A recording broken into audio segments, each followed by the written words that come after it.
বক্তব্যর জায়গা তো এটা নয়। তোমাদেরকে একটা উদ্দেশ্য নিয়ে এখানে নিয়ে আসা। উদ্দেশ্যটা কি? দেখো, যে বিষয়টা আমাকে দারুণভাবে টাচ করে, আমরা সবাই সচেতন, বই পড়া উচিত। আমাদের জ্ঞানের প্রকৃত উৎস হচ্ছে বই। কিন্তু সত্যি কথা তোমরা বলো তো, আমরা প্রকৃত অর্থে কি বই পড়ি? তোমরা কি বই পড়ো? সিলেবাসের বই যেটা রয়েছে, যে বইটা তোমাদেরকে পাঠ্য রয়েছে, সেই বইটাই খুব মিনিমাম আমরা পড়ি। এর বাইরে কিন্তু বই আমরা সেভাবে পড়ি না। বাইরে অনেক বই রয়েছে, বিভিন্ন মনীষীদের কথা, বিভিন্ন জীবনী, বিভিন্ন গল্প, উপন্যাস, বিভিন্ন সমাজ ইতিহাস। আমরা প্রচুর বই পড়তে চাই, তাদের মধ্যে অল্প কিছু সংখ্যক মানুষ হয়তো পড়ে, নিঃসন্দেহে তারা আমাদের ভালোবাসা বা শ্রদ্ধা, কিন্তু একটা বড় অংশ বই থেকে দূরে। এই যে তোমরা যারা আজকে এসছো, তারা মানে খুব অবাক লাগে যে তোমরা ক্লাস 11 কমপ্লিট করতে যাচ্ছ, 11 কমপ্লিট করে ক্লাস 12 ঢুকবে, তোমরা এখনো পর্যন্ত বই মেলা দেখো। তোমরা প্রত্যেকে হয়তো কোনো না কোনোভাবে রাসমেলা দেখেছো, বিভিন্ন উৎসব দেখেছো, মেলায় গিয়েছো, বিভিন্ন গান বা বিচিত্র অনুষ্ঠানে গিয়েছো, পিকনিক বা ট্যুরে গিয়েছো, কিন্তু বইমেলা দেখো। এটা বিশ্বাস করে একটুকু দোষ তোমাদের না। বইমেলা না দেখার জন্য বা বইয়ের প্রতি আগ্রহ তৈরি না হওয়ার জন্য তোমাদের কোনো দোষ নেই। তোমাদেরকে পিকনিকে যাওয়া শেখানো হয়েছে, তোমাদেরকে মেলা বা উৎসবে যাওয়া শেখানো হয়েছে, কিন্তু বইমেলা যাওয়া শেখানো হয়েছে। আর সেটা সেই মানুষটাই ভালো শেখাতে পারবে যে মানুষটা নিজে এগিয়ে গিয়ে পড়বে না। আজকে দেখো, রাসমেলা যখন হয় সবাই পিকনিক দিয়ে রাসমেলায় আসে, একটা মেলা বা বিচিত্র অনুষ্ঠানে সবাই পিকনিক দিয়ে যায়।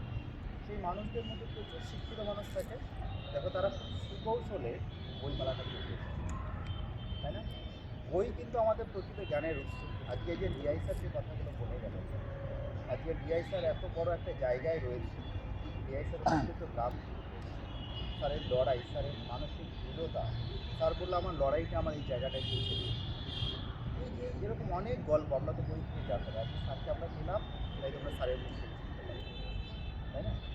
মূলত আমাদের উদ্দেশ্য, আমরা বই পড়বো, বই পড়ে বই থেকে ভালো জিনিসটা নেব, সুস্থ বা একটা সুন্দর সমাজ গড়ে তুলব। আমাদের প্রত্যেকে যে চারপাশে যখন আমরা তাকাই, তখন আমাদের অবাক লাগে। সন্ধ্যাবেলা তোমরা যখন যাবে, মোড়ের মাথায় দেখে সবাই মোবাইলে মাথা ঢুকে দিয়েছে, কেউ গেম খেলছে, বিভিন্ন সোশ্যাল মিডিয়া, ফেসবুক, হোয়াটসঅ্যাপে ঢুকে দিয়েছে। সেখান থেকে ক্রিয়েটিভ কোনো কিছু হচ্ছে কি? সেই সময়টার অর্থনৈতিক কোনো মূল্য রয়েছে কি? আজকে তোমরা এখানে এসছো, এই সময়টার একটা মূল্য রয়েছে।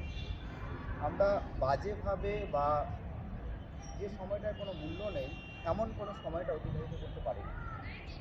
এবং যদি অতিবাহিত করি, তাহলে আমাদের আগামী দিন তার জন্য কিন্তু কী হবে, খুব খারাপ হবে। তাহলে আমরা এমনভাবে সময়টাকে অতিবাহিত করব, যে সময়টা আমাদের আগামী দিনকে এগিয়ে যেতে সাহায্য করবে। সময়টা কঠিন, আমাদের প্রত্যেকটা মানুষের জীবন লড়াইটা অনেক কঠিন। বিভিন্ন সময় বিভিন্ন প্রতিকূল পরিস্থিতি, অর্থনৈতিক অভাব, বিভিন্ন শারীরিক প্রতিকূলতা, অসুস্থতা, আরও অনেক খারাপ পরিস্থিতির মধ্যে দিয়ে আমাদেরকে যেতে হবে। এরপরেও কিছু মানুষ দারুণভাবে সফল হয়, কিছু মানুষ সফল হতে পারে না, কোনোরকমভাবে বেঁচে থাকে, দুর্ভোগ মুক্ত থাকে। তোমাদেরকে সফল মানুষ তৈরি করার যে সময়টা, তৈরি হওয়ার যে সময়টা, এটা হচ্ছে তোমরা প্রত্যেকেই তৈরি হও, তৈরি হওয়ার মানসিকতাগুলো তৈরি করো। নিজেদের ভিতটা যদি তৈরি হয়ে যায় না, তাহলে ডিআই স্যার যেটা বলে গেল, একটা সময় পর তোমাদের দ্বিতীয়বার আটকাতে পারবে। তোমরা প্রত্যেকেই সফল হবে এবং তোমরা মাথা উঁচু করে বলতে পারবে আমরা আজকে দারুণভাবে সফল। এবং কোন সমস্যা, কোন প্রতিকূল পরিস্থিতি, কোন খারাপ মুহূর্ত তোমার সামনে এলো, তোমরা সেটা সুন্দরভাবে সমাধান করবে। সেটাই দরকার।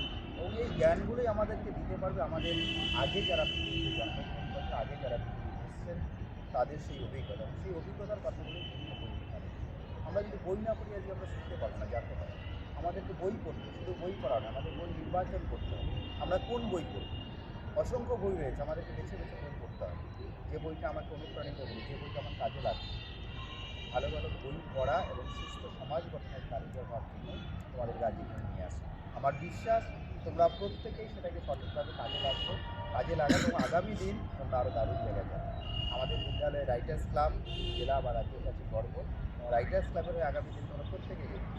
তোমরা জানো যে আমাদের রিসেন্টলি আমি একটা খবর তোমাদের মধ্যে দিয়েছিলাম, যে আমাদের বিদ্যালয় থেকে 105 জন ছাত্র লেখা প্রকাশিত হয়েছে একটা পত্রিকা। রবীন্দ্র তলিরত্ন সম্মান পাচ্ছে, একটা 17-18 বছরের ছেলে যে তলিরত্ন সম্মান পাচ্ছে, উত্তরবঙ্গের মধ্যে কবিতা লিখে। সেটা সবাই পেপার নয়, এটা আমাদের কাছে অনুপ্রেরণা। আগামী দিন তোমরা যে কেউ সম্মান পাবে, যে কেউ যে কোনো জায়গায় যেতে পারে। শুধুমাত্র নিজের চেষ্টা, লক্ষ্যটাকে ঠিক রাখবে, আর পরিশ্রম করতে কখনো দ্বিধাবোধ করবে না। সৎভাবে পরিশ্রম করবে। লড়াইটার চেষ্টাটা জারি রাখবেন, তাহলে তোমরা সফল হবে। আচ্ছা, স্যার তো এলেন না।